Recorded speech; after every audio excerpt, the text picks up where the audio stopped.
असं नसतं. या अशा टक्केवारीवर किंवा अशा गणितावर राजकारण मांडलं जात नाही.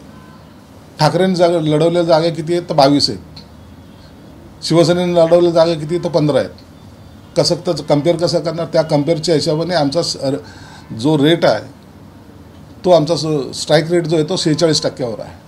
म्हणून आमच्या जागा ह्या मुद्दा त्या बागाने आमच्या जास्त जागा आलेल्या आहेत. नाना पटोलेंनी जे सांगितलं आहे त्यांची वाढलेली ताकद किंवा त्यांचे आलेले निवडून आलेले खासदार या बेसवर पक्ष वाढवण्याचा अधिकार निश्चित त्यांना आहे.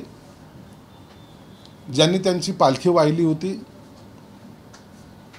त्यांच्या पालखीचे जे खांदेकरी होते त्यांनी आता त्यांची पालखी घेऊन पुन्हा जावं. ते 288 मतदारसंघामध्ये निवडणूक लढवतील आणि विजय हा त्यांचा हो का पराजय हो हे पालखीचे भुई जे असतील त्यांना फक्त आता तेवढंच काम राहिलेलं आहे. म्हणून तुम्ही काय केलं, काय कमवलं, काय गमवलं, आताही जर उभाटा गटाच्या लोकांनी विचार केला नाही तर भविष्यामधलं चित्र हे तुम्हाला पालखी वाहण्यापासून रोखणार नाही. म्हणून आता ही वेळ गेलेली नाही.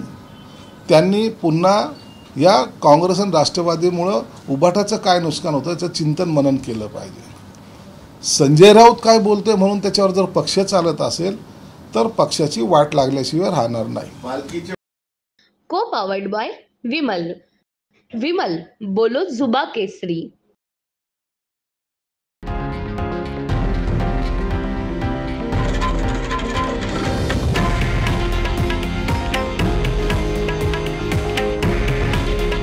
हे आहे देशातील नंबर 1 न्यूज नेटवर्क आणि आपण पाहत आहात TV9 मराठी.